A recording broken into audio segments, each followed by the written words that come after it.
संगमनेरमध्ये हिंदू महिलेवर झालेल्या सामूहिक अत्याचाराविरुद्ध आज जनआक्रोश मोर्चाचे आयोजन संगमनेरच्या घारगाव येथे करण्यात आले होते। या आंदोलनात राष्ट्रवादीचे आमदार संग्राम जगताप यांनी सहभाग घेतला होता व त्यावेळेस त्यांनी समाजकंटकांचा पुन्हा एकदा खरपूस समाचार घेतला। आणखीन काय म्हणालेत आमदार संग्राम जगताप पाहूयात।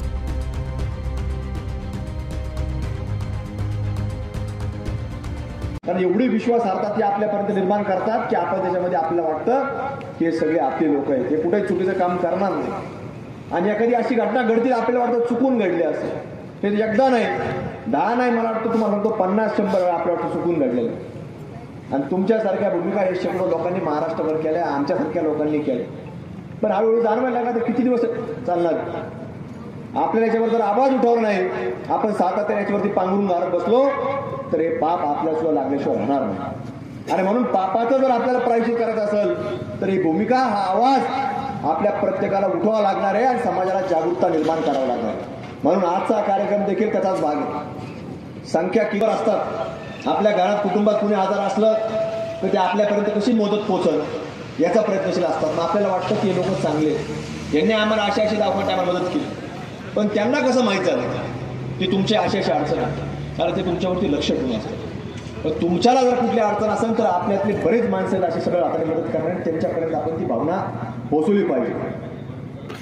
प्रत्येक गोष्टीचा एक बारकाईने आपण विचार केला गेला पाहिजे। आणि या माध्यमातून आज तसं पाहायला गेलं तर पोलीस प्रशासनाकरता फार मोठं आव्हान आहे की अद्यापपर्यंत तुम्हाला आरोपी सापडला नाही। हे आज पोलिसांचं तसं पाहायला गेलं तर हे फार मोठं अपयश झाला। हे वेगवेगळ्या जातीतले सापांचे प्रकार आहेत आणि जास्त करून जर आपण पाहिलं तर हे साप हिरव्या जातीचे जास्त आहेत आणि ह्या लोकांना त्याचं काय घेणं नाही, कुठल्याही जातीचा हे बघत असतात। साप आला गेला, घरातून बाहेर येतो जातो, हे सगळं बघत असतात। पण हे लोक ठेचतात कोणत्या सापाला? जो यांच्यावरती फणा काढन त्याला ठेचून काढण्याचं काम हा आदिवासी समाज करत असतो। आणि आज ती वेळ आलेली आहे की आता हे साप हे फणा काढायला लागले, घरापर्यंत यायला लागलेले। म्हणून आपल्या सर्वांना जागृत राहण्याची आवश्यकता आहे। लाभाचे पद देखील तुम्हाला दिले, सडळ हाताने दिले, पण त्याच्या मागून जसं छत्रपती शिवाजी महाराजांना देखील अफजल खानाने भेटी करता बोलवलं।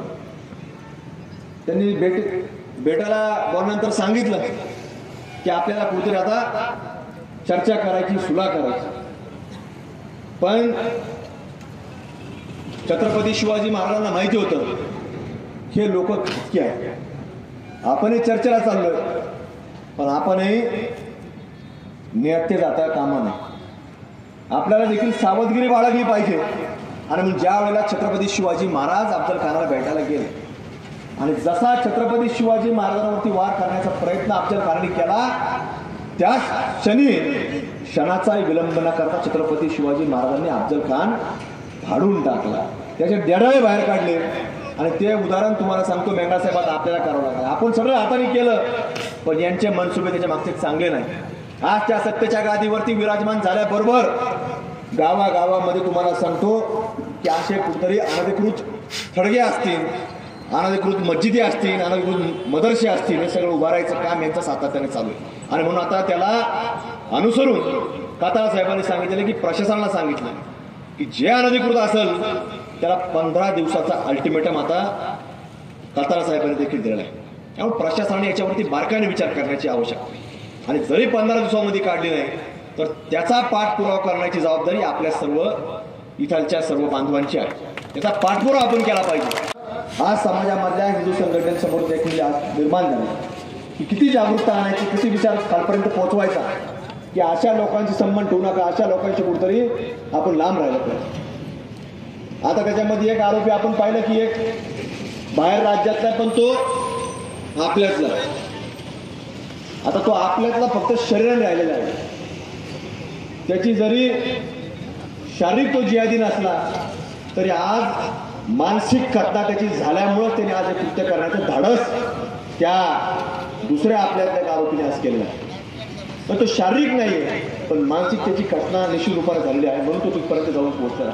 कारण आपल्यातल्या आपण व्यासपीठावरच्या लोकांनी सगळ्यांनीच सांगितलं की आपल्यातली लोक त्यांना मदत करतात। आपल्यातली म्हणजे कोण असतात? हे मानसिक खतना लोक असतात. जसं आपण म्हणतो ना एखादा मनोरुग्ण आहे, तसे मानसिक खतना लोक असतात.